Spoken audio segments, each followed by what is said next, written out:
And don't forget to order your copy of Football Game Plan's latest book, Stiff Arming Football Myths, an excellent book that you can find on our website at footballgameplan.com/books, available in both PDF as well as paperback form.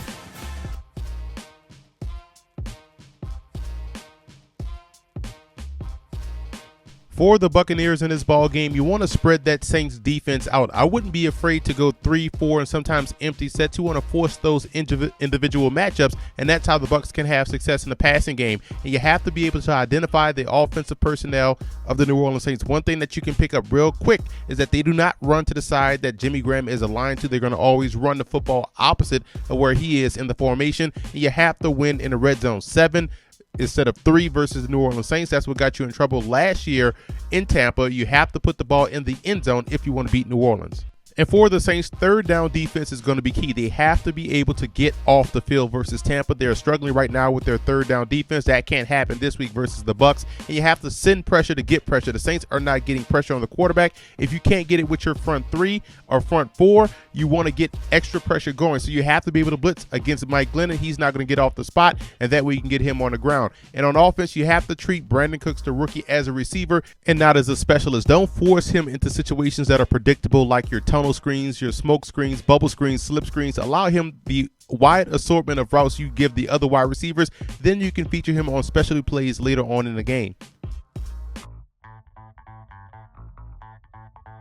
This week in the passing game for Tampa Bay, they had so much success last week versus Pittsburgh. They can have some success versus the New Orleans Saints. And I'm show you how they can do that, utilizing both Austin Seferian-Jenkins and Vincent Jackson on the same side to try to generate some sort of rub route type of situation. You see, we have double tight because we have 2 tight ends in the ball game. We're going to use this backside tight end. His job is to block, secure the edge. Running back's job is to get out there and lead, protect for the quarterback. We're going to waggle him out, and what we're going to do with the 3 receivers we have front side, we're going to send Vincent Jackson on the takeoff route, try to get coverage going his way. Now we're going to send Austin Seferian-Jenkins on a quick post. Again, quarterback is set up here, fire this skinny post right there, and we're also running the rub on the speed out by the receiver here. So again, you have 3 wide receivers with 3 defensive backs.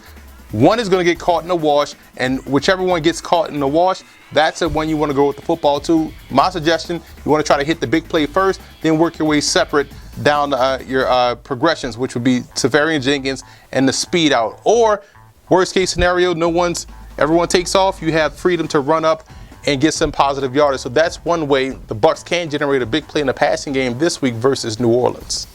This week versus the Tampa Bay Buccaneers, the New Orleans Saints will see a lot of quarters, cover 2, maybe even some cover 3 in certain situations. I'm going to show you one play they can utilize to defeat quarters coverage versus that Buccaneers secondary. We're going to show you basic concept to beat quarters. You have your 4 guys responsible for a quarter of the field, and we're going to show you what they can do underneath to put the nickel back in a bind here. You see, we have the tight end on the line of scrimmage, but also Jimmy Graham flexed out as a wide receiver. What we're going to do, we're going to run him on a post. Skinny post here. We're going to bring the backside, this receiver over here. His job is to run a post. Backside has a post as well. You see what we're doing here. We're trying to influence the safeties to get over top of one of these posts, putting this nickel back in the bind because we're running the tight end on a slow out route. Now, again, he has a choice to make because we're also running play action pass. So that's going to hold this linebacker, creating the window right here for Jimmy Graham, or creating a window here on the backside if this guy squeezes for the post, which could be Marcus Colston, it could be Brandon Cooks. Either way, but you see how you can defeat quarters coverage by utilizing posts coming off of play action, and that's one way they can find success in the passing game early on versus the Tampa Bay Buccaneers. The X factor in this game for Tampa Bay will be their passing game. Like I've said before, there's opportunities for the Bucs to have some success versus this Saints secondary if they spread these guys out. Even without Mike Evans, they can still be successful throwing the football, so their passing game will be the biggest X factor this week versus New Orleans. And for the Saints in this game, you look at the offensive line, more in particular the left tackle position. If Teron Armstead is going to be out with the concussion issues, so now you're looking at Bryce Harris as his replacement for the full game. We saw this last week. He struggled mightily versus power rushes against Dallas, and you don't want that to be a liability going against a Lovie Smith defense. I like the Saints in this ball game. I think what you'll see is a low-scoring game. The Saints will try to generate pressure by blitzing a little bit more than what they've done so far this season, and we know their offense should be able to put points on the board. I would say maybe a 24-20 type game between two NFC South rivals.